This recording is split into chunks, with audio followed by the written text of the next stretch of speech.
তো আসসালামু আলাইকুম এভরিওয়ান, কি অবস্থা সকলে? কেমন আছে আমরা সবাই? আশা করি আমরা সকলেই অনেক অনেক অনেক ভালো আছি, রাইট? সো আজকে আমাদের কথা ছিল যে আমরা ঠিক হচ্ছে যে 10টার সময় আমাদের এই 10 মিনিট স্কুল ক্লাস 8 এর যে সুপার গ্রুপ স্টুডেন্ট আছে, সো এইখানে আমরা আমাদের বিজ্ঞানের সাজেশন নিয়ে আমরা একটা ক্লাস করব, যেখানে আমাদের বিজ্ঞানের কি রকম করে প্রশ্ন আসতে পারে, কিভাবে আমরা ওই প্রশ্নগুলোর অ্যান্সার সলভ করব, এবং প্রতিটা চ্যাপ্টার থেকে পরীক্ষার বা সৃজনশীল প্রশ্নের ধরনটা কিরকম থাকতে পারে, সেটার জন্য আজকে আমাদের মূলত ক্লাসটা ছিল, তাই না? তো আশা করি হচ্ছে যে তোমরা যারা যারা জয়েন হয়েছে, তোমরা আমাকে সবাই একটু জানিয়ে দাও যে তোমরা আমার কথাবার্তা এবং আমার শেয়ার করা স্ক্রিন তোমরা ঠিকঠাক মতো দেখতে পাচ্ছ কিনা। তোমরা আমাকে একটু কাইন্ডলি জানিয়ে দাও, ঠিক আছে? তোমরা সকলে আমাকে একটু জানিয়ে দাও যে তোমরা আমার কথাবার্তা এবং আমার হচ্ছে যে স্ক্রিন তোমরা ঠিকঠাক মতো একদম দেখতে পাচ্ছ কিনা। আমাকে একটু তোমরা কমেন্টের মাধ্যমে জানাই দেওয়ার চেষ্টা করো, ঠিক আছে? ওকে, দ্যাটস ফাইন। আমি দেখতে পাচ্ছি হচ্ছে যে মুনিমা জয়েন করছো। মুনিমা হচ্ছে যে লিখেছে, আসসালামু আলাইকুম ভাইয়া। ওয়ালাইকুম আসসালাম। আশা করি তোমরা আমার কথাবার্তা এবং সবকিছু ঠিকঠাক মতোই শুনতে পাচ্ছ, তাই না? আচ্ছা। সো তোমরা অলরেডি জানো যে আমরা হচ্ছে যে ইতিমধ্যেই তোমাদের জন্য রিভিশন ক্লাস নিয়েছি, এবং ইম্পর্টেন্ট যে এমসিকিউ গুলো আছে, ইম্পর্টেন্ট কিছু এমসিকিউ ছিল যেগুলো আমাদের জন্য খুবই ইম্পর্টেন্ট, এবং অনেক ভালো ভালো স্কুলে যে এমসিকিউ গুলো তারা প্রাধান্য দিয়েছিল, ওই এমসিকিউ গুলো আমরা মূলত তোমাদেরকে করানোর চেষ্টা করেছি। এবং ওই এমসিকিউ গুলো থেকে তোমরা অনেকেই বলছো যে ভাইয়া অনেক কমন পড়েছে, যাদের অলরেডি এক্সাম হয়ে গেছে, রাইট? ওকে। তো দেখছি আহ পারুল বেগম বলছে, আসসালামু আলাইকুম ভাইয়া। ওয়ালাইকুম আসসালাম। মনিয়া বলছে, অল ক্লিয়ার ভাইয়া, অল ক্লিয়ার। আই থিঙ্ক তোমরা একদম ঠিকঠাক মতো আমার কথাবার্তা এবং আমার স্ক্রিন তোমরা ঠিকঠাক মতো সবকিছু দেখতে এবং শুনতে পাচ্ছ, তাই না? তো আমরা আজকে মূলত যেটা কাজ করব, আমরা আসলে সাজেশন দেখব। সেটা হচ্ছে কিসের সাজেশন? আমাদের ইম্পর্টেন্ট যে সিকিউ আছে, ইম্পর্টেন্ট যে ক্রিয়েটিভ কোশ্চেন বা যেটাকে আমরা সৃজনশীল প্রশ্ন বলে থাকি, ওই সৃজনশীল প্রশ্নর অ্যান্সার নিয়ে আজকে আমরা কথা বলবো। মানে সৃজনশীল প্রশ্ন কিভাবে আসতে পারে একটা চ্যাপ্টার থেকে, এবং ওই সৃজনশীল প্রশ্ন থেকে আমরা কিভাবে অ্যান্সার করব, কোন প্রশ্নটার অ্যান্সার কতটুকু লিখলে আমরা সঠিক মার্ক পেতে পারি, সেইটা আমরা আজকের ক্লাসে ভালো মতো করে দেখার চেষ্টা করবো, ঠিক আছে? আমি দেখতেছি আরবিতা আক্তারও জয়েন করে ফেলছো, ঠিক আছে। আর অর্বিতা লিখতেছে, আসসালামু আলাইকুম স্যার। ওয়ালাইকুম আসসালাম। তো চলো এখন আমরা মোটামুটি আমাদের ক্লাসের পার্টটা একটু স্টার্ট করে ফেলি। ওকে। সেটা হচ্ছে, আজকে আমরা মূলত কোন জিনিস নিয়ে পড়াশোনা করতেছি? আজকে আমরা অর্ধবার্ষিক পরীক্ষার যে প্রস্তুতি সাজেশন ছিল, এটার আমরা এমসিকিউ গুলো আমরা অলরেডি করে ফেলছি। এখন আমরা যেটা কাজ করবো সেটা হচ্ছে যে আমরা সৃজনশীল নিয়ে আজকে পড়াশোনা করবো। ওকে। সো আমি দেখি তৌসিফ ইসলাম বলছে, আসসালামু আলাইকুম ভাইয়া। ওয়ালাইকুম আসসালাম। আর অর্বিতা বলছে, আই এম অর্বিতা, আর ফ্রম চট্টগ্রাম। ওকে, চট্টগ্রাম হচ্ছে যে চট্টগ্রাম এমন একটা জায়গা যেখানে আমি গ্রো আপ করছিলাম, সো আমার অনেক ফেভারিট একটা জায়গা বলতে পারো। সো যাই হোক, এটা শুনে খুশি হলাম যে চট্টগ্রাম থেকে কেউ জয়েন করেছে। তো আজকে আমরা মূলত দেখবো যে তিনটা চ্যাপ্টার, সেই তিনটার মধ্যে হচ্ছে অধ্যায় 1, শ্রেণী প্রাণী জগতের বিন্যাস। প্রাণী জগতের বিন্যাস নিয়ে আমরা এখান থেকে কি কি ধরনের সৃজনশীল প্রশ্ন আসতে পারে সেটা আমরা একটু দেখার চেষ্টা করি, ঠিক আছে? সো দেখো, একটু ভালো করে যদি আমরা লক্ষ্য করি, তাহলে দেখবা আমরা এই এমসিকিউ গুলা কিন্তু আমরা ক্লাসের মধ্যে তোমাদেরকে পড়াই দেওয়া হয়েছে যে আসলে কি ধরনের এমসিকিউ এখানে থাকতে পারে, রাইট? এখন আমরা আসলে একটু দেখবো যে এইখানে মূলত কি ধরনের সৃজনশীল প্রশ্ন আমাদের থাকতে পারে, এবং ওই যে সৃজনশীল প্রশ্নগুলা কিভাবে আমরা ওইটার অ্যান্সারটা দিব, সেই জিনিসটা একটু আমরা দেখবো। সো প্রথম দেখো, একটা রচনামূলক প্রশ্নের ক্ষেত্রে আমাদের কয়েকটা জিনিসের ডিপেন্ডেন্সি কি কি আছে। প্রথমে আগে আমরা দেখবো যে আসলে আমাদের উদ্দীপক, সৃজনশীল প্রশ্নের ক্ষেত্রে সব থেকে বড় একটা ইম্পর্টেন্ট জিনিস হচ্ছে ওই সৃজনশীল প্রশ্নটার উদ্দীপক। তো আমরা যদি একটু ভালো মতো করে লক্ষ্য করি, তোমরা এইখানে দেখো, আমি তোমাদেরকে দেখাই দিচ্ছি। এই যে তোমরা একটা জিনিস দেখতে পাচ্ছ এখানে, পি এবং কিউ। এখানে পি এবং কিউ তুমি দেখতে পাচ্ছ। পি তে একটা ঘাস ফড়িং এবং কিউ হচ্ছে যে একটা পাখি, তাই না? পি হচ্ছে একটা ঘাস ফড়িং এবং পি হচ্ছে যে কিউ হচ্ছে যে একটা পাখি। তো দুইটা উদ্দীপকে অনেক সুন্দর করে দেয়া আছে, ঠিক আছে। সো আমি দেখতেছি শিল্পী খানম জয়েন করে ফেলছো। তৌসিফ বলছে, আই এম ফ্রম ঢাকা। হ্যাঁ। তারপর হচ্ছে মুনিমা বলছে, আই এম ফ্রম সৈয়দপুর ভাইয়া, আমার বাসার পাশে। অর্বিতা ফ্রম হালিশহর। আমিও আমিও I am from Halishahar also. Okay. Anyway, তো চলো আমরা একটু আমাদের আগে জিনিসটা দেখি, আগে আমরা প্রশ্নটা দেখে আমরা পরে আমরা ফলটা আড্ডা দিতে পারবো, ঠিক আছে? তো এই জিনিসটা যদি আমরা একটু ভালো মতো করে দেখি তাহলে দেখো যে আমাদের এখানে দুইটা উদ্দীপক দেওয়া আছে। আর আমি আগেই বলছি কি, আমি আগেই যেটা বললাম, আমাদের এই সৃজনশীল প্রশ্নের জন্য বা আমাদের হচ্ছে যে এমসিকিউ সলভ করার থেকে আমাদের সিকিউ এর জন্য সব থেকে বেশি ইম্পর্টেন্ট একটা জিনিস হচ্ছে কি, একটা ইম্পর্টেন্ট জিনিস হচ্ছে যে আমাদের এখানে উদ্দীপক। তো আমাদেরকে আগে উদ্দীপকটা ভালো মতো করে দেখতে হবে। তো এইখানে উদ্দীপকে কি দেয়া আছে? দেখো এইখানে উদ্দীপকে দেয়া আছে কি, একটা পাখি দেয়া আছে, তাই না? একটা কি দেয়া আছে? একটা পাখি দেয়া আছে আর একটা ঘাস ফড়িং দেয়া আছে।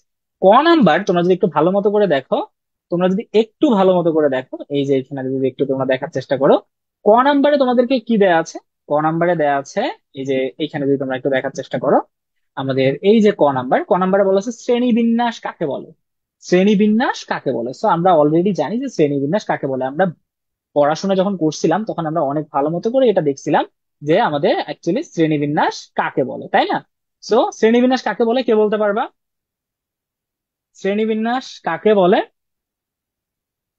আচ্ছা, হ্যাঁ, আমাদের এই যে আমাদের জীবজগৎ আছে, এই জীবজগৎকে তাদের শ্রেণী অনুসারে যে তাদেরকে বিন্যস্ত করা হয় সেটাকে আমরা সাধারণত শ্রেণীবিন্যাস বলে থাকি। তো এই হচ্ছে যে আমাদের শ্রেণীবিন্যাস। এই কি, এই হচ্ছে আমাদের শ্রেণীবিন্যাস, এটাই হচ্ছে যে আমাদের মূলত শ্রেণীবিন্যাস। এখন আমরা দেখবো তার পরের চিত্রটা।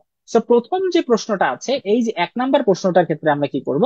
দেখো, আমরা যদি 1 নাম্বার প্রশ্নের কথা চিন্তা করি, আমরা 1 নাম্বার প্রশ্নের উত্তরের সময় সব সময় আমরা 1 থেকে 2 লাইনের মধ্যে উত্তরটা দেওয়ার চেষ্টা করব। কতটুকু? 1 থেকে 2 লাইন। 1 থেকে 2 লাইনের মধ্যে আমরা উত্তর দেওয়ার চেষ্টা করব। কেন এটা উত্তরটা দেওয়ার চেষ্টা করব আমরা? এর কারণটা হচ্ছে যে আমাদের 1 নাম্বার প্রশ্নের ক্ষেত্রে আমাদের ইয়া কত থাকে? আমাদের মার্ক থাকে 1। 1 নাম্বার প্রশ্নের ক্ষেত্রে আমাদের মার্ক কত থাকে? আমাদের মার্ক থাকে 1। এবং এই 1 মার্কের জন্য আমাদের বেশি লেখার প্রয়োজন নাই, আমরা 4-5 লাইন লিখবো এমনটা আমাদের প্রয়োজন নাই। তো আমরা 1 মার্কের জন্য জাস্ট আমরা 1 লাইন অথবা সর্বোচ্চ 2 লাইন পর্যন্ত লিখতে পারবো। শ্রেণীবিন্যাস কাকে বলে? আমাদের জীব সমূহকে বিভিন্ন প্রকার বিন্যস্ত করাকে, তাদের শ্রেণী অনুসারে বিভিন্ন জায়গায় বিন্যস্ত করাকে আমরা শ্রেণীবিন্যাস বলে থাকি। বা তোমাদের বইয়ে যেভাবে দেয়া আছে তোমরা ওইভাবে লিখলেও সুন্দর করে তোমরা মার্কটা পেয়ে যাবে। এরপরে দেয়া আছে বৈজ্ঞানিক নাম বলতে কি বুঝো। দেখো এখানে বলা আছে কি, বৈজ্ঞানিক নাম বলতে সাধারণত আমরা কি বুঝি, এই জিনিসটা একটু বলা আছে। বৈজ্ঞানিক নাম বলতে আমরা কি বুঝি? বৈজ্ঞানিক নাম বলতে আমরা কি বুঝি এটা আমরা অনেকেই জানি, যে আমরা বিভিন্ন যে প্রকার জিনিসের বৈজ্ঞানিক নাম আছে। তার মধ্যে যদি আমরা একটু ভালো করে দেখি যে বৈজ্ঞানিক নামগুলো কি কি। তো এইখানে দেখো, আমরা জানি বিভিন্ন প্রকার জীবের বিভিন্ন ধরনের বৈজ্ঞানিক নাম আছে। যেমন মানুষের বৈজ্ঞানিক নাম কে বলতে পারবে? মানুষের বৈজ্ঞানিক নামটা কে বলতে পারবে বলো তো দেখি, মানুষের বৈজ্ঞানিক নাম কে বলতে পারবা? মানুষের বৈজ্ঞানিক নামটা কে বলতে পারবা একটু, তোমাদের কাছে একটু দেখতে চাই যে আসলে কে বলতে পারো মানুষের বৈজ্ঞানিক নাম কি। মানুষের বৈজ্ঞানিক নাম হচ্ছে হোমো। হ্যাঁ, ঠিক আছে। হ্যাঁ, অনেক সুন্দর, খুব ভালো। তো যাই হোক, মানুষের বৈজ্ঞানিক নাম হচ্ছে হোমো সেপিয়েন্স। ঠিক আছে। তো এই যে আমাদের একটা বৈজ্ঞানিক নাম আছে, এই বৈজ্ঞানিক নাম বলতে আমরা সাধারণত কি বুঝে থাকি? ঠিক আছে। তো এই বৈজ্ঞানিক নামগুলো আমরা সাধারণত কি বুঝে থাকি? বৈজ্ঞানিক নাম বলতে আমরা বুঝে থাকি কোনো একটা জিনিসে তাদের শ্রেণী অনুসারে একটা নাম দেওয়া থাকে। যেমন মানুষ, আমাদের হচ্ছে হোমো, এটা হচ্ছে গণ, আর সেপিয়েন্স হচ্ছে যে প্রজাতি। তো দুইটা নাম মিলে একটা বৈজ্ঞানিক নাম করা হয়, যাতে আমরা একটা যে কোনো একটা উদ্ভিদকে বা প্রাণীকে একটু আলাদা আলাদা নামে ডাকতে পারি। এই জন্য আমরা মূলত এই কাজটা সাধারণত করা হয়। তো যাই হোক, বৈজ্ঞানিক নাম বলতে কি বুঝো, এইখানে যদি তোমাদের প্রশ্ন থেকে আসে যে আমাদেরকে কিভাবে এই অ্যান্সারটা দিতে হবে, তোমরা খ নাম্বারের অ্যান্সার সবসময় দেওয়ার চেষ্টা করবা 4 থেকে 6 লাইনের মধ্যে। কত লাইন থেকে? 4 থেকে 6 লাইনের মধ্যে উত্তর দেওয়ার চেষ্টা করবা খ নাম্বারের ক্ষেত্রে। খ নাম্বার উত্তরের নাম কি? খ নাম্বার হচ্ছে অনুধাবন। গ নাম্বার হচ্ছে যে জ্ঞানমূলক, তার মানে তোমাকে জাস্ট জ্ঞান দিবে বা একটা জিনিস বুঝবে যে তুমি এটা পারো কিনা, জাস্ট এতটুকু। আর খ নাম্বারের ক্ষেত্রে তোমাকে একটু অনুধাবন করবে যে তুমি আরো ডিটেলস কিছু জানো কিনা। সেই ক্ষেত্রে তুমি কি করবা? খ নাম্বারের ক্ষেত্রে 4 থেকে 6 লাইনের মধ্যে উত্তর দেওয়ার চেষ্টা করবা। এবং এমনটা চেষ্টা করবা, বৈজ্ঞানিক নাম বলতে কি বুঝো প্রথমে হয়তো বা তুমি লিখতে পারো যে বৈজ্ঞানিক নাম বলতে কোনো একটা জিনিসের গণ এবং প্রজাতির নামকে সাধারণত বোঝানো হয়। এইরকম করে প্রথমে 2 লাইনের একটা ছোট প্যারা লিখবা বা একটা ব্লক লিখবা। এরপরে 2 লাইন বা 3 লাইনে আরেকটা ছোট ব্লক লিখবা। প্রথমে 2 লাইন বা 3 লাইনের একটা ব্লক লিখবা, তারপরে আবার 2 লাইন বা 3 লাইনে একটা ব্লক লিখবা। তো খ নাম্বারের প্রশ্ন বা খ নাম্বারের উত্তর এরকম করে দুইটা ব্লক আকারে তুমি দিতে পারো। আর ব্লক আকারে দিলে টিচাররা দেখে অনেক খুশি হয় যে আসলে কোনো একটা জিনিস বা কোনো একটা উত্তর যখন তোমরা ব্লক আকারে লেখো, তখন দেখবা টিচাররা মনে করে যে না, এই স্টুডেন্টটা অনেক ভেঙে ভেঙে ডিটেলসে লিখছে। আর তখন কিন্তু আসলে টিচাররা পূর্ণাঙ্গ মার্কটা দেয়া থাকে, দিয়ে থাকে। সো আমরা কি কাজ করবো, আমরা হচ্ছে যে ব্লক আকারে অনেক সুন্দর করে উত্তর দেওয়ার চেষ্টা করব। এই গেল আমাদের দ্বিতীয় নাম্বার, 2 নাম্বারের উত্তর। 3 নাম্বারে বলা হয়েছে যে পি প্রাণীটি কোন শ্রেণীর। সো পি, পি আসলে কি? পি হচ্ছে যে একটা ঘাস ফড়িং। আর ঘাস ফড়িং কোন শ্রেণীর? ঘাস ফড়িং এর শ্রেণীর নাম কি, কি বলতো?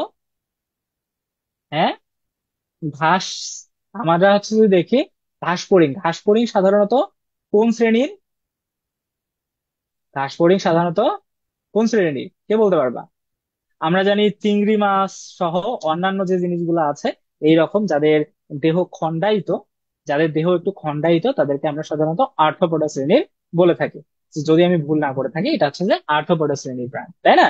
তো এখন তোমাকে ওই আর্থ্রোপোডা শ্রেণী সম্পর্কে অনেক সুন্দর করে ব্যাখ্যা করতে হবে। ঠিক আছে, অনেক সুন্দর করে ব্যাখ্যা করতে হবে যে আর্থ্রোপোডা শ্রেণীর প্রাণীরা কি রকম, কিভাবে চলাফেরা করে। একদম পূর্ণাঙ্গ যে একটা ব্যাখ্যা আছে, এই গ নাম্বারের ক্ষেত্রে তোমাকে ওই ব্যাখ্যাটা কি অনেক সুন্দর করে করতে হবে। গ নাম্বারের ক্ষেত্রে তোমাকে ব্যাখ্যা করতে হবে। এবং ব্যাখ্যা তুমি কিভাবে করবা? ঠিক আছে, তো ব্যাখ্যা তুমি কিভাবে করবা? খ নাম্বারের ক্ষেত্রে না, গ নাম্বারের ক্ষেত্রে তুমি 3টা ব্লক দিতে পারো। যেমন উত্তর, এটার মার্ক কত? গ নাম্বারের ক্ষেত্রে আমাদের মার্ক কত? মার্ক অবশ্য 3 মার্ক। তো আমাদেরকে অবশ্যই আর একটু বেশি লিখতে হবে, আমাদেরকে অবশ্যই আর একটু বেশি লিখতে হবে, কারণ এখানে আমাদের 3 মার্ক আছে। তো 3 মার্কের জন্য আমাদেরকে একটু, মার্ক যেহেতু বেশি, আমাদেরকে লিখতে হবে বেশি। এই জন্য আমরা কি কাজটা করব, আমরা হচ্ছে এই জন্য অনেক সুন্দর করে প্রথমে লিখবো যে পি প্রাণীটি, প্রথমে আগে পি প্রাণীটা বুঝতে হবে যে আসলে পি প্রাণীটি কি। তো আগে লিখবো যে আমাদের উপরে যে উপরোক্ত যে প্রাণীটা আছে, এই প্রাণীটি একটি ঘাসফড়িং। আর আমরা জানি ঘাসফড়িং এর বৈশিষ্ট্য এবং সবকিছু আমাদের একটা বৈশিষ্ট্যের সঙ্গে মিলে যায়, সেটার নাম হচ্ছে অর্থপদ। যে একটা ব্লক লিখবো এতটুকু, একটা ব্লক আমরা এতটুকু করে লিখবো। আরেকটা ব্লক, আরেকটা ব্লক বা আরেকটা প্যারায় আমরা লিখবো ওই আর্থ্রোপোডা শ্রেণী কেন, মানে আর্থ্রোপোডা শ্রেণী, এই যে আমাদের ঘাসফড়িং, এটা কেন আসলে আর্থ্রোপোডা শ্রেণীর। কারণ আর্থ্রোপোডা, এখানে আমরা আর্থ্রোপোডার বৈশিষ্ট্যগুলো দেখবো। এবং লেখার পর, ওই বৈশিষ্ট্যগুলো লেখার পর আমরা কি করব, ওই বৈশিষ্ট্যগুলো লেখার পর পরে আমরা এখানে সুন্দর করে লিখে দিব, যেহেতু এই বৈশিষ্ট্যগুলো আমাদের উপরোক্ত ঘাসফড়িং এর সাথে মিলে যায়, অতএব এই ঘাসফড়িংটি একটি আর্থ্রোপোডার পর্বের প্রাণী। এরপরে তুমি এইখানে তোমার জাস্টিফাই করবা যে এই পি প্রাণীটি কেন আর্থ্রোপোডা পর্বের প্রাণী। এইরকম করে তুমি সুন্দর করে এখানে লিখবা। যে এটা প্রথমে শনাক্ত করতে হবে যে এটা কোন শ্রেণীর, কোন শ্রেণীর, এটা ভালো মতো করে দিতে হবে। এরপর হচ্ছে যে আমাদেরকে কি করতে হবে, এরপর আমাদেরকে অনেক ভালো মতো করে আর্থ্রোপোডার বৈশিষ্ট্য লিখতে হবে। এবং শেষে লিখতে হবে যে যেহেতু এই সাইডের এই যে এই বৈশিষ্ট্যগুলো আছে, এই বৈশিষ্ট্যগুলা এবং উপরের যে পি প্রাণীটি আছে, পি প্রাণীটির নাম ঘাসফড়িং, এই ঘাসফড়িং যেহেতু এদের বৈশিষ্ট্যের সঙ্গে একদম হুবহু মিলে যাচ্ছে, তাই আমরা বলতে পারি, তাই আমরা কি বলতে পারি, তাই আমরা বলতে পারি যে উক্ত প্রাণীটি আর্থ্রোপোডা পর্বের প্রাণী ব্যাখ্যায়িত করা হলো। যেহেতু বলছে ব্যাখ্যা করো, তাহলে তুমি বলবা ব্যাখ্যায়িত করা হলো। ঠিক আছে, বুঝতে পারছি। তো আমি দেখতে পাচ্ছি তানভীর, তামিম, তারপরে হচ্ছে যে নাফিসা, তৌসিফ। ভাইয়া টি শার্ট দিব, আমার টি শার্ট চাও? তৌসিফ, আমার টি শার্ট চাও? সাফায়েত বলতেছো যে কোন কোন চ্যাপ্টার গুলা মোস্ট ইম্পর্টেন্ট। তো সাফায়েত দেখো, আমাদের হাফ ইয়ারলির জন্য ফার্স্ট চ্যাপ্টারটা একটু কম ইম্পর্টেন্ট, তবু ইম্পর্টেন্ট। তবে 2 এবং 3টা একটু মাস্ট ইম্পর্টেন্ট। এই দুটা থেকে আমাদের এমসিকিউ, আমাদের সৃজনশীল প্রশ্ন আসার সম্ভাবনা অনেক বেশি। তো আমরা মাস্ট কি করব, এগুলো সম্পর্কে একটু ধারণা নিব। আর 1 নম্বরের ক্ষেত্রে আমরা পর্বগুলো ভালো মতো করে একটু জানার চেষ্টা করব। আমরা একটু পর্বগুলো ভালো মতো কি করব, জানার চেষ্টা করব। ঠিক আছে, তোমরা অনেকে আবার বলিও না যে ভাইয়া আপনার পিছনে সি বিচ দেখা যাচ্ছে, আপনি কি সমুদ্র সৈকতে বসে ক্লাস নিচ্ছেন নাকি? আসলে আমি সমুদ্র সৈকতে বসে নাই, আমি আসলে কি করতেছি বলতো, আমার পিছনে আমি একটা ব্যাকগ্রাউন্ড লাগা রাখছি, বুঝছো। আই এম নট অন বেচ। তো যাই হোক, যারা যারা মনে করতেছে আমি বিচে, আমি কিন্তু আসলেই বিচে না। হ্যাঁ, আচ্ছা। তো দেখো, এই হচ্ছে যে আমাদের গ নাম্বার। এরকম করে কয়টা ব্লক দিতে হবে গ নাম্বারের ক্ষেত্রে? 3টা ব্লক। এমন না যে ব্লক আকারে লিখতে হবে, তোমরা চাইলে ব্লক আকারে লিখলে লেখাটা অনেক সুন্দর দেখায়, খাতার মধ্যে অনেক সুন্দর করে দেখায়। এবং তার সাথে সাথে খাতায় একটু কিন্তু জায়গাও বাঁচে, একটা ফাঁকা ফাঁকা জায়গা থাকতেছে, খাতার একটু জায়গাও বাঁচে, বা জায়গাও একটু হচ্ছে যে বেশি লাগে। এবং হচ্ছে যে আমাদের টিচাররা যখন ব্লক আকারে দেখে, তখন ওই জিনিসটা বারবার করতে ইচ্ছা করে। এই জন্য আমার কনসিস্টেন্স থেকে বলি, আমরা যখন এরকম করে যখন কোনো কিছু করবো, বা এরকম করে যদি সৃজনশীল প্রশ্নের উত্তর দেয়, তখন টিচাররা ওটা মনোযোগ আরো বেশি একটু আকর্ষণ করে থাকে। ঠিক আছে, তো আমরা গ নাম্বারের অ্যান্সারটা এরকম করে দেওয়ার চেষ্টা করব। এবং চলে আসো লাস্টে আমাদের ঘ নাম্বার। ঘ নাম্বারের ক্ষেত্রে বলা হয়েছে দুটি এই দুটি প্রাণী ভিন্ন ভিন্ন শ্রেণীতে থাকার কারণ কি? এখন তোমরা বলো তো, এই যে কিউ, কিউ বলতে পাখি, পাখি কোন পর্বের প্রাণী কে বলতে পারবা বলো তো? কে বলতে পারবা? কে বলতে পারবা? পাখি, কে বলতে পারবা বলো? পাখি কোন পর্বের প্রাণী?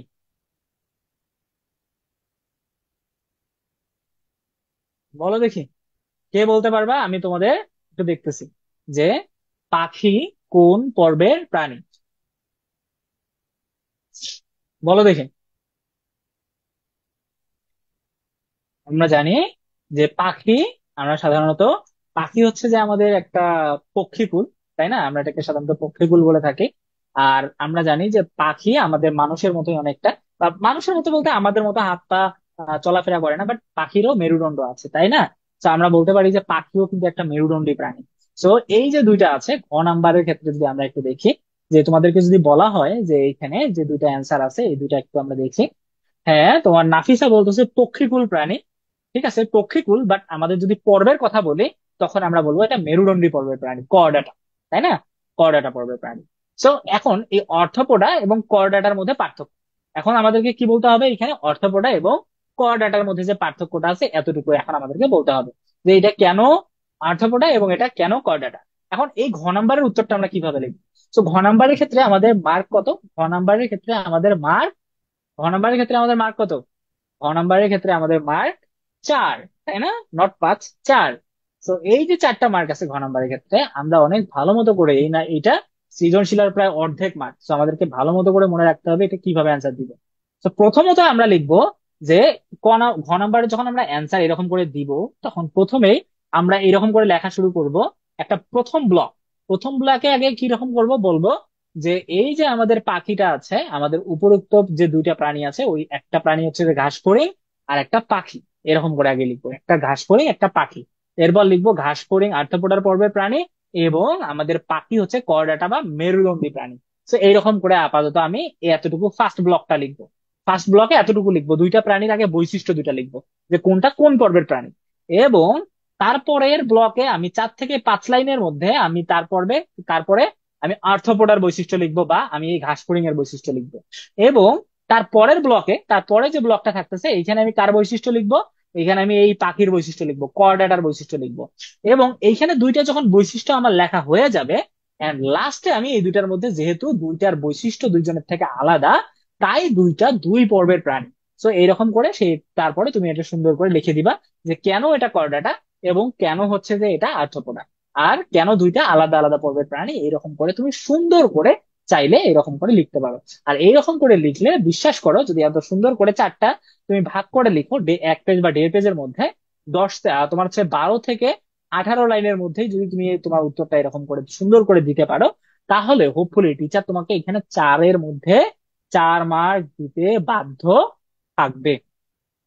4 মার্কের মধ্যে 4টা মার্কই দিতে বাধ্য থাকবে টিচার তোমার এখানে। এতটুকু আমরা বুঝতে পারছি কিনা আমাকে একটু জানাই দাও তো। 4 মার্কের মধ্যে 4 মার্কই এখানে দিতে বাধ্য থাকবে। সো আমরা এইরকম করে যে কোনো একটা সৃজনশীলকে অনেক সুন্দর করে আগে প্যাটার্ন ওয়াইজ সাজায় সাজায় লিখবো। আর সাজায় লিখলে তখন আমাদের এখানে মার্ক আসার সম্ভাবনা কিন্তু অনেক বেড়ে যাবে। ঠিক আছে? তো আমরা এইরকম করে আমি যেভাবে বললাম সেইভাবে আমরা সৃজনশীল এর অ্যান্সার দেওয়ার চেষ্টা করব। তো তোমরা আমাকে একটু জানাই দাও তো যে এতটুকু আমরা বুঝতে পারছি কিনা, যে 1 নাম্বার সৃজনশীল এখন যদি তোমাদের আসে তোমরা এটা দিতে পারবা কিনা, আমাকে একটু জানাই দাও তো। আমাকে একটু জানায় দাও যে তোমরা এখন যদি এরকম তোমাদের কোনো সৃজনশীল এসে থাকে, তোমরা সেগুলা দিতে পারবা কিনা আমাকে একটু জানায় দাও। সেগুলোর অ্যান্সার তোমরা দিতে পারবা আমি যেভাবে বললাম। ক নাম্বারের ক্ষেত্রে আমি আবার তোমাদেরকে লিখে দিচ্ছি, আমাদের ক নাম্বারের ক্ষেত্রে 1 থেকে 3 লাইনের মধ্যে অ্যান্সার দেওয়ার চেষ্টা করব। খ নাম্বারের ক্ষেত্রে আমরা 4 থেকে 6 লাইনের মধ্যে চেষ্টা দেওয়া করব। গ নাম্বারের ক্ষেত্রে আমরা 8 থেকে তোমার হচ্ছে 12 বা 15 লাইনের মধ্যে চেষ্টা করব। এবং ঘ নাম্বারের ক্ষেত্রে আমরা 13 থেকে 20 লাইনের মধ্যে উত্তর দেওয়ার চেষ্টা করব। ঠিক আছে? তো আমরা এরকম করে চাইলে কিন্তু তোমরা বিভিন্ন ধরনের ব্লক, এই যে এটা ব্লক, এই যে এটা ব্লক, ব্লক আকারেও অনেক সুন্দর করে কিন্তু আমরা আমাদের অ্যান্সারটা দিতে পারবো। ঠিক আছে? আমরা কি সকলে বুঝতে পারছি?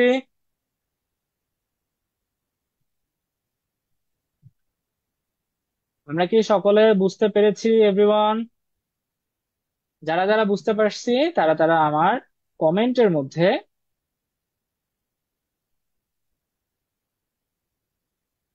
তারা তারা আমার কমেন্টের মধ্যে একটা লাইক দিয়ে বুঝাই দাও যে আসলে আমরা বুঝতে পারছি কি না। ঠিক আছে, আশা করি আমরা সকলে বুঝতে পারছি। আচ্ছা, এখন আমরা চলে যাব আমাদের পরবর্তীতে। আশা করি কত লাইনের মধ্যে আমাকে অ্যান্সার দিতে হবে সেটা আমরা এতক্ষণে বুঝতে পারছি। তো এখন আমরা যে কাজটা করব সেটা কি, সেটা হচ্ছে আমাদের 2 নাম্বারটা। তো 2 নাম্বার সৃজনশীলে দেখো, এটা ব্যাং উভয়চর প্রাণী। ব্যাং কি একটা উভয়চর প্রাণী। তারপরে ওয়াই বলতে একটা প্রজাপতি। তো প্রজাপতি, এবং এটা কি, এটা একটা হচ্ছে যে আহ এটাকে মলাস্কা পর্বের প্রাণী, তাই না? আমাদের স্টার তারা মাছ, সেটা হচ্ছে মলাস্কা পর্বের প্রাণী সম্ভবত। সো এই যে 3টা পর্বের এখানে প্রাণী দেওয়া আছে, সো সেম দেখো, এইটাতে যে ধরনের প্রশ্ন দেয়া আছে এইটাতেও সেম ধরনের আমাদেরকে প্রশ্নগুলো এখানে দেয়া আছে। তো এইরকম করে ওই যে আবার শ্রেণীবিন্যাস কাকে বলে, তো আমরা বলতে পারি যে শ্রেণীবিন্যাস আমাদের জন্য অনেক ইম্পর্টেন্ট একটা কোশ্চেন হতে চলেছে। ঠিক আছে, অনেক বেশি ইম্পর্টেন্ট একটা কোশ্চেন। আর হচ্ছে যে তারপর কুমিরকে সরীসৃপ কেন বলা হয়, কারণ সরীসৃপ পর্বের আমরা বৈশিষ্ট্যটুকু লিখবো। এবং কুমির মাটির ভর করে তোমার চলাফেরা করে, এবং আসলে বুকের উপর ভর করে চলাফেরা করে, এবং সরীসৃপের যে বৈশিষ্ট্যগুলো আছে রক্ত শীতল। ঠিক আছে, তো ওই বৈশিষ্ট্যগুলো লিখে দিলেই হবে। ওকে, এরপর আমাদের লেখা আছে যে চিত্রে এক্স প্রাণীটি কোন শ্রেণীভুক্ত। এক্স বলতে কি বোঝাচ্ছে? এক্স বলতে বোঝাচ্ছে আমাদের ব্যাং। ব্যাং উভচর পর্বের, তাই না? ব্যাং উভয়চর পর্বের, এখানে উভয়চর পর্বের সম্পর্কে অনেক সুন্দর করে আমাদেরকে লিখে দিতে হবে। এরপরে আমাদের আছে তোমার হচ্ছে ঘ নাম্বার, ওয়াই এবং জেড একই পর্বে একই জগতের অন্তর্ভুক্ত হলেও এরা ভিন্ন। তো দুইটা জগৎ কিন্তু কি, দুইটাই হচ্ছে যে মোটামুটি অ্যানিমেলিয়া, তাই না? তো অ্যানিমেলিয়ার মধ্যে আমাদের এখানে এটা হচ্ছে মলাস্কা। আর এটার নামটা আমার সঠিক মনে নাই, প্রজাপতিটা কোন পর্বের, এটা তোমরা আমাকে একটু জানায় দাও। তো এই যে 2টা পর্বের প্রাণী দুইটা আছে, এই 2টা পর্বের প্রাণী সম্পর্কে আমাকে একটু, আমাদের ওই যে ঘ নাম্বারের ক্ষেত্রে আগে বললাম যে 2টা শ্রেণী কেন আলাদা আলাদা। একটাতে, একটা প্যারাতে লিখবো যে এটা শ্রেণী, আর একটা পর প্যারাতে লিখবো এটা শ্রেণী। তারপর লাস্টের প্যারাতে গিয়ে বা 4 নাম্বার প্যারাতে গিয়ে আমরা লিখবো যে কেন দুইটা আলাদা। তারপরে যেহেতু এখানে যুক্তি চেয়েছে, বলছে যে যুক্তি সহ মতামত দাও, তাহলে তুমি এখানে শেষের দিকে লিখে দিবা যে যুক্তি সহ মতামত দেয়া হলো।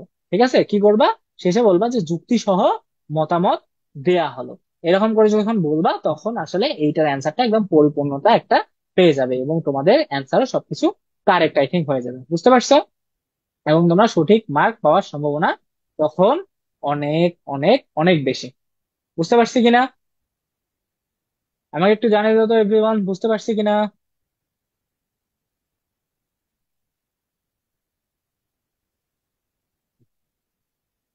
ওকে, হ্যাঁ, বক্স করে করা যাবে না, না। তোমার হচ্ছে যে যদি বক্স করে করো তাহলে একটা ঝামেলা হয়ে যায়। ঠিক আছে,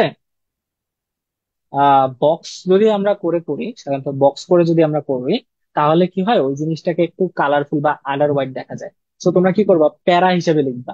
যেমন মনে করো আমি ঘ নাম্বারের উত্তর লিখবো, বা গ নাম্বারের উত্তর লিখবো। আমি গ নাম্বারে 3টা প্যারা দিতে বলছি, যেমন এখানে গ নাম্বার, এক্স প্রাণীটি কোন পর্বের অন্তর্ভুক্ত। এক্স প্রাণীটি একটা তোমার হচ্ছে যে উভচর প্রাণী, তাই না?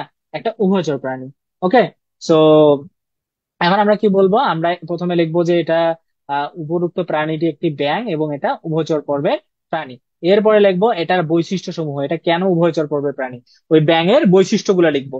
এবং শেষের ব্লকে গিয়ে লিখবো, আমি যে এরকম করে ব্লক দিয়ে দিচ্ছি এর মানে এরকম না। আমরা সাধারণত লিখবো এরকম করে, এই যে line by line, line by line গেল, আবার একটু ফাঁকা দিব, আবার line by line, line by line লিখবো, এবং আবার ফাঁকা দিব, আবার লাইন বাই লাইন লিখবো। ঠিক আছে, তো এরকম করে লিখলে আমরা 3টা যদি প্যারা করতে চাই, তাহলে আশা করি আমাদের সম্পূর্ণ অ্যান্সারটা অনেক ভালো মতো করে আমরা দিতে পারবো। ঠিক আছে, ওকে, ঠিক আছে। সো আশা করি আমরা মোটামুটি বুঝতে পারছি এই জিনিসটা। সো এখন আমরা চলে যাব আমাদের দ্বিতীয় চ্যাপ্টারে। সো এখানে আরো কিছু এমসিকিউ আছে, আর এই এমসিকিউ আগেও কিছু সিকিউ আছে, আর এই সিকিউ গুলো আমাদেরকে সলভ করতে হলে অবশ্যই তোমরা জানো যে এরকম যে সৃজনশীল এরকম যে তোমাদের জন্য ইয়াটা করা হচ্ছে, তোমার উম, এটাকে কি বলা হয়, এরকম তোমাদের জন্য যে সাজেশনটা তৈরি করা হয়েছে, এই সাজেশন গুলা তোমাদেরকে পেয়ে যাবা তোমরা অনলাইন ব্যাচে। সো অবশ্যই তোমাদের সাজেশন পাওয়ার জন্য এবং দাগানো বই পাওয়ার জন্য অবশ্যই 1691 কল করতে হবে। ঠিক আছে, তো এইরকম করেই তোমাদের মূলত সাধারণত কি হয়ে থাকে, আমাদের বিভিন্ন পর্বের প্রাণীগুলো দেয়া থাকে। তো এরকম করে আমরা আমাদের উত্তরগুলো দেখার চেষ্টা করবো। নাফিসা বলছে তারা মাছ হচ্ছে যে মলাস্কা পর্বের প্রাণী। হ্যাঁ, তারা মাছ মলাস্কা পর্বের প্রাণী, গুড। আচ্ছা, এখন চলে যাই আমরা তার পরবর্তী চ্যাপ্টারে। পরবর্তী চ্যাপ্টারের নামটা হচ্ছে জীবের বৃদ্ধি ও বংশগতি। জীবের বৃদ্ধি ও বংশগতি। তো আমরা একটু জানি যে আমাদের হচ্ছে যে এইখানে আমাদের বিভিন্ন সম্পর্কে কোষের বিভাজন সম্পর্কে আলোচনা করা হয়েছে। তো কোষের বিভাজনটা কিন্তু মাস্ট ইম্পর্টেন্ট। কোষের বিভাজনটা কি মাস্ট ইম্পর্টেন্ট। তো এইখানে দেখো, আমাদের এই চিত্রটা বা এই যে চ্যাপ্টারটা আছে, এই চ্যাপ্টারটায় আমাদের কিন্তু বেশিরভাগ ক্ষেত্রে আমাদেরকে অনেক ধরনের কি করতে হবে বলতো। আমাদের অনেক ধরনের পিকচার আর্ট করা হতে পারে। কেমন পিকচার? যেমন হচ্ছে যে অ্যানাফেজ, টেলোফেজ, অ্যানাফেজ, তারপর প্রোমেটাফেজ, মেটাফেজ, তারপরে হচ্ছে যে প্রোফেজ, টেলোফেজ, এই সবগুলো আমাদেরকে কি করতে হবে, চিত্র আর্ট করা লাগলেও লাগতে পারে। তো এইখানে দেখা হয় যে ক্যারিওকাইনেসিস কাকে বলে। তো আমরা প্রোকাইনিওসিস আর ক্যারিওকাইনিওসিস, এই দুইটা আসলে ক্রোমোজোমে কখন হয় আমরা জানি। যখন ক্রোমোজোম একটার সাথে আরেকটা ক্রস হয়ে যায়, তখন সেটাকে আমরা কি বলে থাকি, ক্যারিওকাইনেসিসও বলে থাকি। বই অনেক সুন্দর একটা সংজ্ঞা এখানে একটা সুন্দর করে তোমাদেরকে দেয়া আছে। ঠিক আছে। তো এখন আমরা তারপরে দেখবো। আর প্রথম প্রশ্নটার জন্য আমরা তো জানি যে 2 থেকে 3 লাইনের আমরা অ্যান্সার দিব। ওকে। এর পরেরটা হচ্ছে যে 1 থেকে 3 লাইনের আমরা অ্যান্সারটা দিতে পারি। এরপর হচ্ছে যে এমিবা কোষ বিভাজনকে প্রত্যক্ষ কোষ বিভাজন কেন বলা হয়। অ্যামিবার কোষ বিভাজনকে কেন প্রত্যক্ষ কোষ বিভাজন বলা হয়? অ্যামিবার কোষ বিভাজনটা কি, তোমার হচ্ছে যে একদম অ্যামিবা এমন একটা জিনিস যেটা এককোষী একটা জিনিস, এবং এই এককোষী জিনিসের কোষ বিভাজনটা একটার থেকে কিভাবে এটাকে দুইটা হয়ে যায়, বা একটাকে সাথে কিভাবে এটা লাইভে বা বলা চলে যে এটা তার প্রতিনিয়ত যে চেঞ্জেসটা আছে, এটা আমরা সুন্দর করে দেখতে পারি, খালি চোখে দেখতে পারি। এই জন্য আমরা এটাকে প্রত্যক্ষ কোষ বিভাজনও বলতে পারি। তো এই সম্পর্কে আমি আসলে তেমন একটা, তোমাদের যেহেতু এই ক্লাসটা নেই নাই আমি, তো এটা আমি তোমাদেরকে ওইভাবে পড়াইও নাই হয়তোবা। তোমাদের বইয়ে যেভাবে দেওয়া আছে, ক্লাস 9-এ একরকম করে দেওয়া, ক্লাস 10-এ একরকম, আর তোমার ক্লাস 8-এ একরকম করে দেওয়া। তো তোমার বইয়ে যেরকম করে দেওয়া আছে তোমরা ওই রকম করে অ্যান্সার দেওয়ার চেষ্টা করবা। হোপফুলি তোমাদের কারেক্ট অ্যান্সার একদম সুন্দর করে হয়ে থাকবে। হ্যাঁ। আচ্ছা, এরপরে আমরা চলে যাই। আচ্ছা, তৌসিফ বলছে ক্যারিওকাইনেসিস হলো কোষ বিভাজনের সময় নিউক্লিয়াস বা নিউক্লিয়াসের বিভাজনকে ক্যারিওকাইনেসিস বলা হয়। ঠিক আছে, ক্যারিওকাইনেসিস। আচ্ছা, ঠিক আছে, গুড। তো এরপর আমরা চলে যাব আমাদের হচ্ছে যে পরবর্তী যে নাম্বার যে উত্তরটা, সেটাতে। তো পি, পি এটা কি? পি বলতো 2n = n হয়ে গেল, এটা হচ্ছে যে মাইটোসিস কোষ বিভাজন, তাই না? 2টা n, এটার মাতৃকোষের অর্ধেক হয়ে গেল, এটাকে আমরা সাধারণত মাইটোসিস কোষ বিভাজন, সরি, মিওসিস কোষ বিভাজন বলে থাকি। এটা একটা হ্রাসমূলক বিভাজন, তাই না? তো এই যে মিওসিস কোষ বিভাজনটা আছে, এই মিওসিস কোষ বিভাজনটা ব্যাখ্যা করো। তো পি কোষ কোন ধরনের কোষ বিভাজন, কে বলতে পারবা বলো তো দেখি? পি সাধারণত কোন ধরনের কোষ বিভাজন? পি হচ্ছে যে একটা আমাদের হচ্ছে যে হ্রাসমূলক কোষ বিভাজন। 2টা n যেহেতু একটা একটা করে হয়ে গেছে, তো এটা হচ্ছে যে আমাদের একটা হ্রাসমূলক কোষ বিভাজন। আর এই হ্রাসমূলক কোষ বিভাজনকে বলা হয় সাধারণত মিওসিস। এরপর তুমি মিওসিস সম্পর্কে সবকিছু এখানে অনেক সুন্দর করে ব্যাখ্যা করে দিবা, যাতে তোমার অ্যান্সারটা অনেক সুন্দর করে অ্যাপ্রোপ্রিয়েট হতে পারে। ঠিক আছে। তো মিওসিস সম্পর্কে অনেক সুন্দর করে এই জিনিসটা এখানে লিখে দিবা। এরপর চলে আসা আমাদের এখানে ডিএনএ। এটাকে আমরা কি বলতে পারি, ডিএনএ। আর একটা হচ্ছে যে এটা কি, এটা হচ্ছে যে chromatid, right? Chromatid. So DNA এবং ক্রোমাটিডের কাজ কি? আমরা জানি এই ক্রোমাটিডের মধ্যেই আমাদের ডিএনএ থাকে, তাই না? ক্রোমাটিডের মধ্যেই আমাদের সাধারণত ডিএনএ থাকে। ওকে। হ্যাঁ, আমি সেটাই বলতেছি। পিটা হচ্ছে যে মিওসিস কোষ বিভাজন। আর পি, আমাদের কিউটা হচ্ছে কি, কিউটা হচ্ছে ডিএনএ। আর আমাদের আরটা কি, আর হচ্ছে যে সাধারণত আরটা কি, আরটা হচ্ছে যে আমাদের ক্রোমাটিড। তো ক্রোমাটিড এর মধ্যেই থাকে ডিএনএ। তো আমরা এখানে সুন্দর করে কিউ এবং আর, ক্রোমাটিড এবং তার সাথে সাথে ডিএনএ এর কাজটা অনেক সুন্দর করে আমরা অনেক এখানে বুঝাই দিব। যে আমাদের প্রথমে লিখবো যে এই পি কি এবং কিউ কি, অনেক সুন্দর করে বুঝাই দিব, তখনই আমাদের টিচার বুঝে যাবে যে স্টুডেন্ট মোটামুটি আমরা এটাকে কি বলতে চাচ্ছি শনাক্ত করতে পারছে। এরপর আমরা কি করতে পারবো, কিউ এবং আর কে অনেক সুন্দর করে আমরা এই দুইটার অ্যান্সারটা এখানে দেওয়ার চেষ্টা করবো। ঠিক কি, আমরা ডিএনএ সম্পর্কে লিখবো এবং ক্রোমাটিড সম্পর্কে লিখবো, ক্রোমোজোম সম্পর্কে লিখবো। লেখার পর আমরা দুইটা যে 3টা ব্লক আছে, ওই 3টা ব্লক করার পর আমরা শেষের ব্লকে লিখবো যে পি এবং কিউ এবং আর কেন আমাদের জন্য ইম্পর্টেন্ট, এই জিনিসটা আমরা এক্সট্রা ভাবে লিখে দিতে পারি। তো এই জিনিসটা যখন লিখবো, আই থিঙ্ক আমাদের জন্য ওটা অনেকটা প্লাস পয়েন্ট হবে, এবং আমাদের ফুল মার্ক এখানে আমরা অবশ্যই ডিজার্ভ করবো। ঠিক আছে। তো এই যে বি নাম্বারের ক্ষেত্রে এইরকম হচ্ছে যে ক্রোমাটিড, নট ক্রোমাটিড, আসলে ক্রোমাটিড। ওকে। আমাদের নিউক্লিয়াসের পাশে যে হচ্ছে যে ক্রোমোজোম গুলো থাকে, সেটাকে সাধারণত বলা হয় ক্রোমাটিড। ঠিক আছে, বা এটাকে আমরা ক্রোমোজোমও বলতে পারি। তো এটাকে এটাকে বলা বলা হয় ক্রোমাটিড বা ক্রোমোজোম। ঠিক আছে। আচ্ছা, সো আই থিংক আমরা এই ধরনের যে সিকিউ গুলো আছে এগুলো আমরা বুঝতে পারছি। তো বেশিরভাগ ক্ষেত্রে, ঠিক আছে, বেশিরভাগ ক্ষেত্রে আমাদেরকে কি করতে হয়, বেশিরভাগ ক্ষেত্রে আমাদের উদ্দীপকের উপর ভালো মতো করে আমাদেরকে নজর রাখতে হবে যে উদ্দীপকে কি দিচ্ছে। আচ্ছা, এই যে ক্রোমোজোমটা অনেকে হয়তো বা বুঝে নাই, ক্রোমোজোম বা ক্রোমাটিড, ক্রোমাটিড, এটা নট ক্রোমাটিড, আচ্ছা ক্রোমাটিড, ঠিক আছে। এই যে ক্রোমাটিড,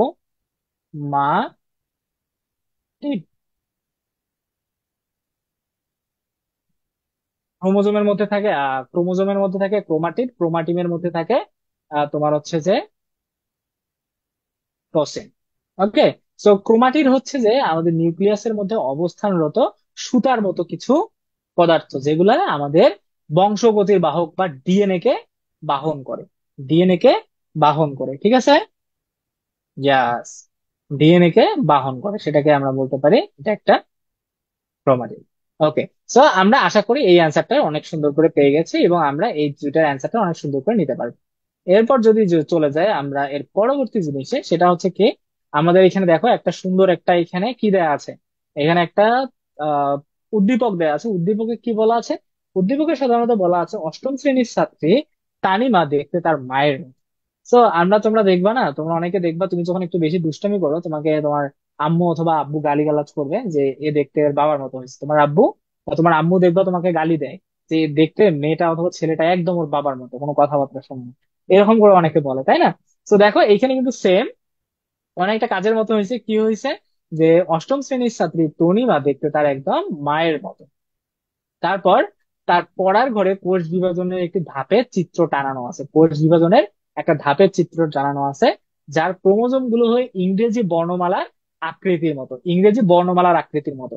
তো এইখানে তোমাকে কি করতে হবে, এখানে কিন্তু তোমাকে আর্টও করে দিতে হবে। এই দেখো লেখছে, গ নম্বরে লিখছে যে টানানো ছবিটির চিহ্ন সহ তোমার হচ্ছে যে ব্যাখ্যা করো। তো এইটা কিন্তু আমরা জানি প্রোফেজ ধাপেও না, এটা কোন ধাপে, সাধারণত মেটাফেজ ধাপে এরকম হয়ে থাকে। কোন ধাপে? মেটাফেজ ধাপে সাধারণত এটা হয়ে থাকে। তো আমরা ওই মেটাফেজ ধাপটা যেটা আছে, আমরা মেটাফেজ ধাপটা অনেক সুন্দর করে এরকম করে আর্ট করে দেওয়ার চেষ্টা করবো। মেটাফেজ ধাপটা সাধারণত এরকম, এটা আমাদের সাধারণত এরকম হতে থাকে, হয়ে থাকে। এইখানে আমাদের কি হয়ে থাকে, আমার যদিও আর্টটা ভালো হচ্ছে না, মাউস দিয়ে করতেছি। তো এইখানে আমাদের সাধারণত এটা গোল হবে। এখানে সাধারণত আমাদের এরকম স্পিন্ডল তন্তুর মতো হয়ে থাকে, এরকম হয়ে থাকে, এবং ক্রোমোজোম গুলো এখানে লেগে থাকে। এখানে আই, ইংরেজি অক্ষর আই, জে, এল, ভি এর মতো করে হয়ে থাকে, ঠিক আছে। তো এই ধাপটার নাম হচ্ছে সাধারণত মেটাফেজ, এই মেটাফেজ ধাপটা। তো মেটাফেজ ধাপটা অনেক সুন্দর করে তোমাকে আর্ট করতে হবে এবং ওই বর্ণনাটা দিতে হবে যে এই যে আই, জে, এল এর মধ্যে হয়ে থাকে, এবং তখন নিউক্লিয়াসটা আস্তে আস্তে বিলুপ্ত হওয়ার মতো হয়ে যায়। তো মেটাফেজ যে ধাপটা আছে ওই ধাপটা সম্পূর্ণভাবে তোমাকে এক্সপ্লেন করতে হবে। আর যখন তোমাকে চিত্র আঁকতে হবে, ইউ হ্যাভ টু চিত্র আঁকতে হবে। কারণ কি? কারণ হচ্ছে যখন বলা হয় যে হ্যাঁ তোমাকে একটা চিত্র আঁকতে হবে, এখন তোমাকে চিত্র আঁকা প্রয়োজন, তখন অবশ্যই তোমাকে এই চিত্রটা আঁকতে হবে। কারণ চিত্রের মধ্যে অনেক বেশি মার্ক থাকে এবং তোমার চিত্র যত ভালো হবে তোমাকে মার্ক দেওয়ার সম্ভাবনা অতটাই বেশি। তুমি চিত্র আর্ট করলে হবে না, তোমাকে দেখাইতে হবে যে এটা নিউক্লিয়াস, এটা নিউক্লিয়াস, এটা ক্রোমাটিড, ঠিক আছে। এরকম করে অনেক সুন্দর করে তোমাকে আর্ট করে দেখাইতে হবে, ঠিক আছে। ওকে।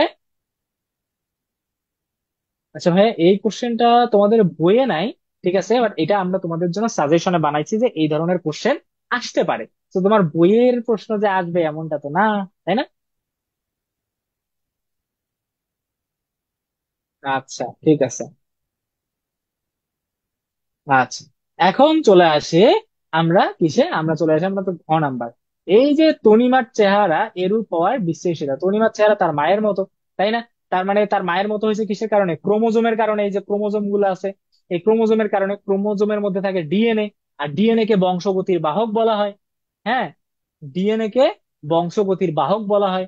এই জন্য আমরা সাধারণত কি করব, এই যে ডিএনএ সম্পর্কে যা যা জানি আমরা সুন্দর করে এখানে লিখে দিব, এবং আমরা এইভাবে আমরা আমাদের এই কারেক্ট অ্যান্সারটা কি করব, আমরা অনেক ভালো মতো করে দেওয়ার চেষ্টা করব, ঠিক আছে। বুঝতে পারছি, আই থিঙ্ক আমরা বুঝতে পারছি। তো এইরকম করে আমরা এই অ্যান্সার গুলো দেওয়ার চেষ্টা করবো। তো এইরকম করে দেখো আমাদের পরবর্তী প্রশ্নটা ইন্টারফেস কাকে বলে। তৌসিফ অনেক সুন্দর করে দেয়া একটা অ্যান্সার দিছে যে ইন্টারফেজ হলো কোষ বিভাজনের পূর্ববর্তী একটি ধাপ। কোষ যখন বিভাজন হবে তার পূর্ব একটি ধাপ, যেখান থেকে কোষ বিভাজনের প্রস্তুতি নেয়। কোষ বিভাজন শুরু হওয়ার পূর্ব ধাপকে ইন্টারফেজ বলা হয়ে থাকে। ঠিক আছে। এই যে ফার্স্ট, তোমার ফার্স্ট করিম বলছে যে আমাদের ক্রোমোজোমের কারণে, আর তৌসিফ বলছে যে হ্যাঁ ভাইয়া গাইডে আছে, তোমাদের বইয়ে নাই।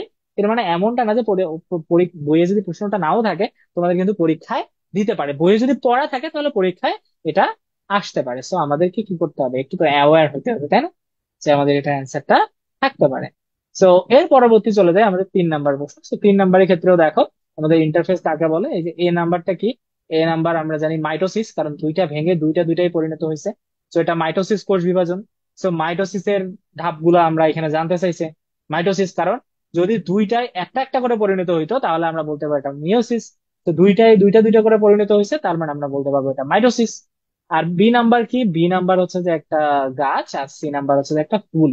সো এইখানে এই যে বি এবং সি এর যে বিভাজন, সো এটা সাধারণত আমাদের মাইটোসিস কোষ বিভাজনের ফলে হয়ে থাকে। তো এই দুইটা আমরা এরকম করে জানাই দিব। ঠিক আছে। আই থিঙ্ক আমরা এরকম করে আমাদের অ্যান্সার গুলো দেওয়ার চেষ্টা করি। তো এরপরে আমাদের যেহেতু সময় কম, তো আমরা চলে যাই আমাদের পরবর্তী যে চ্যাপ্টারটা আছে, ওই চ্যাপ্টারটা। এই পরবর্তী চ্যাপ্টারটার নাম আমাদের অনেক ইজি একটা চ্যাপ্টার, সেটা হচ্ছে যে আমাদের ব্যাপন। ব্যাপন মানে ছড়িয়ে পড়া। আমাদের যদি একটু তোমাদের, তোমরা অনেকে বডি স্প্রে দাও না, শরীরের বিভিন্ন জায়গায় বডি স্প্রে দাও না, তো এই যে বডি স্প্রে তোমরা দিচ্ছ, এটা কিন্তু দেখবা তোমার শরীরের মধ্যে ছড়ায় পড়ে। এটাকে সাধারণত বলা হয় ব্যাপন।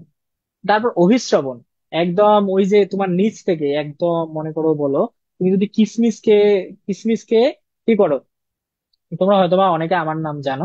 আমার নাম কি, আমার নাম হচ্ছে যে আরিফ হাসান, বাট তোমরা অনেকে আমাকে আঙ্গুর হয়ে বলে ডাকো। তো দেখো, তোমার কিসমিসকে যদি পানির মধ্যে ভিজায় রাখো, তোমার 1 রাত পর দিয়ে দেখবা ওটা আঙ্গুরের মতো হয়ে গেছে। তার মানে কোনো একটা ওই পানি আসলে কম ঘনত্ব, তোমার হচ্ছে কম ঘনত্বের জায়গা থেকে ধীরে ধীরে একটা পর্দার মাধ্যম দিয়ে তোমার হচ্ছে যে বেশি ঘনত্বের জায়গার দিকে আবির্ভূত হয়েছে, আসলে বেশি ঘনত্বের জায়গা থেকে কম ঘনত্বের জায়গার দিকে আবির্ভূত হয়েছে। সেটাকে সাধারণত অভিস্রবণ বলা হয়, এবং প্রস্রবণ। ঠিক আছে। কোনো একটা কোনো একটা বস্তুর কোনো একটা ধাপকে চড়িয়ে যাওয়াকে আমরা সাধারণত বলতে পারি যে এটা হচ্ছে প্রচ্ছেদন। হ্যাঁ, অবশ্যই এগুলো বোর্ড কোশ্চেন, এগুলো তোমাদের জন্য অনেক ইম্পর্টেন্ট কোশ্চেন, তাই আমরা এই কোশ্চেন গুলো তোমাদের জন্য সাজেস্ট করতেছি। ঠিক আছে। সো দেখো, এইখানে তোমার হচ্ছে যে ব্যাপন এবং অভিস্রবণ সম্পর্কে আগে অনেক কিছু দেওয়া আছে। তার মধ্যে প্রথম যে সৃজনশীলটা আছে, এইখানে কি দেয়া আছে দেখো তো। প্রথম সৃজনশীলটা দেয়া আছে, এইখানে একটা গাছ দেয়া আছে, একটা গাছ দেয়া আছে, এবং তার সাথে সাথে কি দেয়া আছে বলতো। গাছ দেওয়ার সাথে সাথে এখানে দেয়া আছে এই যে পানি এখান থেকে শোষণ করতেছে। তার মানে আমরা সালোক সংশ্লেষণ একটা প্রক্রিয়া দেখতে পাচ্ছি, যে পানি শোষণ করতেছে, সূর্য থেকে আলো নিচ্ছে, পানি নিচ্ছে, এবং একটা প্রক্রিয়া সে করতেছে। তো দেখো ব্যাপন কাকে বলে। তো আমরা জানি কোনো একটা কোনো গ্যাস বা কোনো জাতীয় পদার্থ, যে কোনো পদার্থ বেশি ঘনত্বের জায়গা থেকে কম ঘনত্বের জায়গায় ছড়িয়ে পড়াকে বলা হয় ব্যাপন। আর বেশি ঘনত্বের জায়গা থেকে কম ঘনত্বের জায়গায় প্রবেশ করাকে বলা হয় অভিস্রবণ। আমরা এই ব্যাপনটাকে বলবো যে ব্যাপন চাপ কাকে বলে, ওই যে আমরা ছড়িয়ে পড়াকে ব্যাপন বলে। আমরা সুন্দর করে লিখে দিব। তারপর জাইলেম টিস্যু আর ফ্লোয়েমের মধ্যে তোমার হচ্ছে যে উদ্ভিদের পরিবহনের পথটা ব্যাখ্যা করতে হবে। তো জাইলেম যে টিস্যুটা আছে এবং ফ্লোয়েম, এই দুইটা টিস্যুর আমাদের কাজ অনেক সুন্দর করে তোমাদেরকে ব্যাখ্যা করতে হবে। ঠিক আছে। সো আই থিঙ্ক এই ব্যাখ্যাগুলো যখন করবা, তখন আশা করি সবকিছু ঠিকঠাক হয়ে যাবে। আচ্ছা, এরপর চলে দেখি আমরা নাম্বার প্রশ্ন, বাট মোস্ট ইম্পর্টেন্ট প্রশ্ন, সেটা হচ্ছে যে উদ্দীপকের কোন প্রক্রিয়াটি উদ্ভিদের খনিজ লবণ শোষণে সহায়তা করে। কোন প্রক্রিয়াটি, প্রচ্ছেদন প্রক্রিয়া। প্রচ্ছেদন প্রক্রিয়ার মাধ্যমে এই পানি গাছের গোড়ার মাধ্যম দিয়ে কিসে প্রবেশ করে, শিকড়ের মাধ্যম দিয়ে গাছের মধ্যে প্রবেশ করে। তো এই যে প্রক্রিয়াটা আছে, এই প্রক্রিয়াটা তোমাদের বইয়ে আরো অনেক সুন্দর করে দেয়া আছে। এই প্রক্রিয়াটা অনেক ভালো মতো করে তোমাকে কি করতে হবে, লিখতে হবে। প্রচ্ছেদনের মাধ্যমে কিভাবে গাছ আসলে পানি তার মধ্যে গ্রহণ করে, বইয়ে অনেক সুন্দর করে দেয়া আছে। বইয়ে যা দেয়া আছে তোমাদের কোনো গাইড করতে হবে না, বইয়ে যা দেয়া আছে অনেক সুন্দর করে তোমাদের ওইটা লিখতে হবে। আর লিখলেই তোমরা আশা করি তোমাদের ফুল যে মার্কটা সেটা পেয়ে যাবে। রাইট। এরপর আমরা চলে আসি আমাদের নাম্বার প্রশ্নে, বি প্রক্রিয়া। সো বি প্রক্রিয়া মানে কি বলা হয়, পাতার মাধ্যমে অক্সিজেন ছড়িয়ে পড়াটা। পাতার মাধ্যমে অক্সিজেন ছড়িয়ে পড়াটা। তো অক্সিজেন পাতার মাধ্যম দিয়ে বের হয়ে আসে আর চারদিকে ছড়িয়ে পড়তেছে। আর ছড়িয়ে পড়ার প্রক্রিয়াটার নাম কি বলতো। ছড়িয়ে যে পড়তেছে, ছড়িয়ে পড়ার প্রক্রিয়াটার নাম কি, কে বলতে পারবো বলো তো দেখি। এই যে পাতাটা ছড়িয়ে পড়তেছে, এই ছড়িয়ে পড়ার প্রক্রিয়াটার নাম কি? কে বলতে পারবা দেখি? ছড়িয়ে পড়ার প্রক্রিয়াটার নাম কি? মনে করো তুমি একটা বডি স্প্রে দিচ্ছ। হ্যাঁ, এই বডি স্প্রে দেওয়ার পর তোমার হচ্ছে যে ওই গন্ধটা পুরো রুমে ছড়িয়ে গেল, এটাকে ব্যাপন বলে, তাই না? তো এই যে বি যে প্রক্রিয়াটা হচ্ছে, অক্স- অক্সিজেন যে তোমার কি করলো, অক্সিজেন যে পাতার মাধ্যম দিয়ে বেরিয়ে ছড়িয়ে পড়লো, এটার প্রক্রিয়াটা তোমার কি? সেটা আমাকে একটু জানাই দাও, এটার প্রক্রিয়াটার নাম কি? দেখি কে বলতে পারো।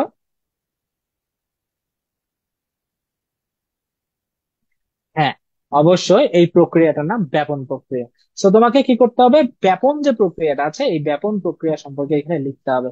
তো ব্যাপন প্রক্রিয়া কিভাবে হয়, ব্যাপন প্রক্রিয়ার কাজটা কি, অনেক সুন্দর করে ব্যাপনের যে প্রক্রিয়াটা আছে ওই প্রক্রিয়াটা এখানে ডিসক্রাইব করতে হবে। ঠিক আছে? ব্যাপনের যে প্রক্রিয়াটা আছে এখানে অনেক সুন্দর করে ডিসক্রাইব করতে হবে, যে উচ্চ ঘনত্ব জায়গা থেকে কম ঘনত্ব জায়গায়, এবং বি প্রক্রিয়ার মাধ্যমে, সালোকসংশ্লেষণ প্রক্রিয়ার মাধ্যমে অক্সিজেন কি করে, অক্সিজেন আমাদের এই পাতার পাতার কোন অংশের মাধ্যম দিয়ে, পাতার স্ট্রোমাটার মধ্য দিয়ে, পাতার স্ট্রোমাটার মধ্য দিয়ে কি হয়ে থাকে সাধারণত, এটা এই অক্সিজেনটা বেরিয়ে থাকে এবং বেরিয়ে আমাদের বায়ুমণ্ডলে ছড়িয়ে পড়ে। তো এই প্রক্রিয়াটাকে বলা হয় ব্যাপন প্রক্রিয়াটা। আর এই প্রক্রিয়াটা যদি সম্পূর্ণ না হয় তাহলে আমরা অক্সিজেন পাবো না। আর অক্সিজেন যদি না পাই, অক্সিজেন যদি আমরা না পাই তাহলে কি হবে? আমরা কি বাঁচতে পারবো? মানুষ বাঁচতে পারবে? পাতা, গাছ যদি আমাদের অক্সিজেন না দেয় তাহলে আমরা বাঁচতে পারবো না। ওকে, তাহলে আমাদের সমস্যা হবে। যার কারণে আমরা কি করব, আমরা হচ্ছে এই কাজটা ভালো মতো করে করার চেষ্টা করব। ঠিক আছে? তো এরপর ওই ব্যাপনের যে প্রক্রিয়াটা আছে ওটা সুন্দর করে বলবো, এটা আমাদের জন্য কেন গুরুত্বপূর্ণ। ব্যাপন যদি না হয়তো আমরা অক্সিজেন পাইতাম না, গাছ অক্সিজেন ছাড়তে পারতো না।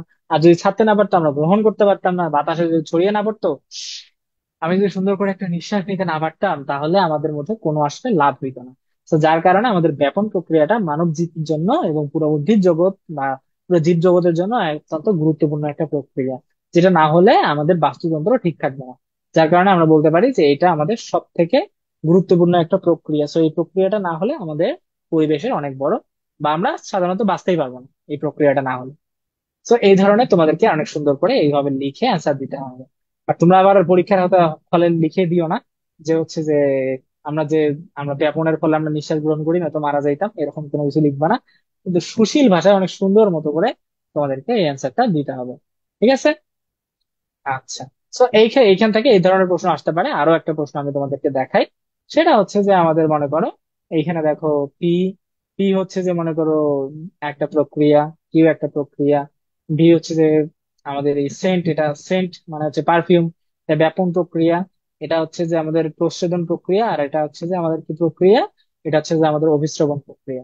সেই তিনটা আমাদেরকে একটু বুঝতে হবে। সেই ধরনের করে এই ধরনের আমাদের যে কোনো একটা অ্যান্সার থেকে আমরা এরকম অনেক সুন্দর করে যে কোনো একটা অ্যান্সারকে আমরা অনেক ইজিলি মেট করতে পারবো। ঠিক আছে? তো এরপরে যদি আমরা চলে যাই আমাদের উদ্ভিদের বংশবৃদ্ধি, এই অধ্যায়টা মোটামুটি একটু কম ইম্পর্টেন্ট, বাট তবুও ইম্পর্টেন্ট, আমাদের মনে রাখতে হবে যে আসলে এই অধ্যায়টাকে আমরা ইম্পর্টেন্স দিতে হবে, কারণ আমাদের এখানে আলটিমেটলি আমাদের কি দরকার, আমাদের এইখানে অনেক গুরুত্বপূর্ণ প্রশ্ন থাকতে পারে। সো 4 এবং 5-এর জন্য আরো অনেক ধরনের গুরুত্বপূর্ণ কিছু তোমার হচ্ছে যে প্রশ্ন আছে। 4-এর ক্ষেত্রে যদি আমরা প্রশ্নটা একটু ভালো মতো করে দেখি, কি ধরনের প্রশ্ন আছে, যে মানব দেহের প্রধান রেচন অঙ্গ কি? এটা সম্ভবত আমি সমন্বয় ও নিঃসরণের মধ্যে চলে গেলাম। তো সমন্বয় ও নিঃসরণ অধ্যায়টা আমি হয়তো বা তোমাদেরকে পড়িয়েছি। তো এইখান থেকে দেখো যে তোমার একটা উদ্দীপক দেয়া আছে। তো উদ্দীপকের মধ্যে অপু যা ছিল তার গঠন বর্ণনা করো। আমাদের প্রথম কাজ কি? আমাদের প্রথম কাজ হচ্ছে যে আমাদের উদ্দীপকটা ভালো মতো করে পড়া, এবং উদ্দীপক অনুসারে আমাদের গ এবং ঘ এর অ্যান্সারটা দিয়ে দাও। তো তোমরা এখানে উদ্দীপকটা যদি পড়ে দেখো, উদ্দীপকে কি বলা হয়েছে, যে অপু খুব মনোযোগ দিয়ে স্নায়ুতন্ত্র গঠনের একক আঁকতেছিল। ঠিক আছে? স্নায়ুতন্ত্রের গঠনের একক নাম কি বলতো? অপু খুব মনোযোগ দিয়ে স্নায়ুতন্ত্রের গঠনের একক আঁকতেছিল, তার মানে স্নায়ুতন্ত্রের গঠনের এককের নাম কি, কে বলতে পারবে? আমরা কোন জিনিসটা আঁকতেছিল, কে বলতে পারবা দেখি? কোন জিনিসটা আঁকতেছিল অপু, কে বলতে পারবা? ইয়াস, অপু হচ্ছে যে কি আঁকছিল? অপু অপু সাধারণত নিউরন আঁকতেছিল। অপু কি আঁকতেছিল? নিউরন আঁকতেছিল। সো এই যে নিউরনটা, ওই নিউরন আঁকতেছিল এমন সময় পিছন দিয়ে তার বোন কান্তা এসে একটা খোঁচা দিল, আর অপু না দেখে এরকম করে তার হাতটা ধরে ফেললো। এটা কিসের কারণে? এটা নিউরনের কারণে ধরতে পারছে, স্নায়ুতন্ত্রের কারণে ধরতে পারছে। তখন অপু বললো যে তার হাত ধরতে পারার পিছনে অঙ্কন, যে জিনিসটা আঁকতেছে, আঁকতেছে কি, স্নায়ু আঁকতেছে বা নিউরন আঁকতেছে। এবং আমরা জানি যে আমাদের স্নায়ুতন্ত্রকে কাজ করতেছে কি, স্নায়ুতন্ত্রের এককের কাজ হচ্ছে নিউরন, এবং নিউরন আমাদের উদ্দীপনা জায়গায়। সো অবশ্যই তা অপু যা আঁকতেছিল তার গঠন বর্ণনা করো। তার মানে নিউরন আঁকতেছিল। তো নিউরনের গঠন কিরকম? তোমার নিউরনের গঠন হচ্ছে যে এই যে এরকম,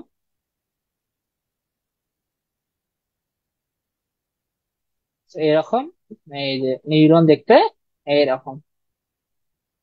তো এই কয়েকটাকে কি বলা হয়? অ্যাক্সন বলা হয়। এটাকে বলা হয় ড্রেন্ডন, এটাকে বলা হয় সাইটোপ্লাজম, এটাকে বলা হয় নিউক্লিয়াস। তো সুন্দর করে তোমাদেরকে কি করতে হবে? সুন্দর করে তোমাদেরকে এই রকম করে আর্টটা করতে হবে, এবং আর্ট করে তোমাদেরকে এখানে অ্যান্সারটা দিয়ে দিতে হবে। তোমাকে যেহেতু এখানে আর্ট করার কথা বলে নাই, বাট তোমরা তবুও যদি আর্ট করো তাহলে অনেক ভালো হয় এটা। ঠিক আছে? হ্যাঁ আমি জানি। ফার্স্ট করিম বলছো নিউরন, তারপর হচ্ছে শিল্পী বলছো, তৌসিফ বলছো নিউরন। That's great. তার মানে আমরা বুঝতে পারছি যে আমরা কিরকম করে আমাদের কারেক্ট অ্যান্সারটা দিতে পারবো। ঠিক আছে, গট ইট। আশা করি আমরা বুঝতে পারছি। এখন চলে যাব আমাদের পরবর্তী যে জিনিসটা, সেটা একটু দেখবো। তো আমাদের পরবর্তী যেটা আছে সেটা আমাদেরকে এখানে কি বলা হয়েছে, যে কান্তার হাত ধরতে পারার সাথে অনুর দেহের স্নায়ুবেগ প্রক্রিয়াটি কি। আমরা জানি আমাদের শরীরের মধ্যে যে কোনো কিছু যদি হয় তাহলে আমাদের স্নায়ুর মধ্য দিয়ে বা নিউরনের মধ্য দিয়ে ওই জিনিসটা আমাদের মস্তিষ্কের মধ্যে পৌঁছায়, এবং মস্তিষ্কের মধ্যে একটা উদ্দীপনা সাড়া দেয়।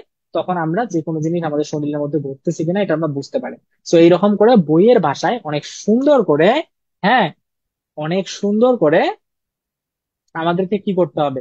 লিখতে হবে। হ্যাঁ আমি জানি বাবা, আর্ট আসে না, কিন্তু যদি লেখা হয় যে আর্ট করতেছিল বা অনুপ একটা আর্ট করতেছিল, কি আর্ট করতেছিল, তো তখন তুমি যদি আর্ট করে দেখো এটা অনেকটা ভালো দেখায়।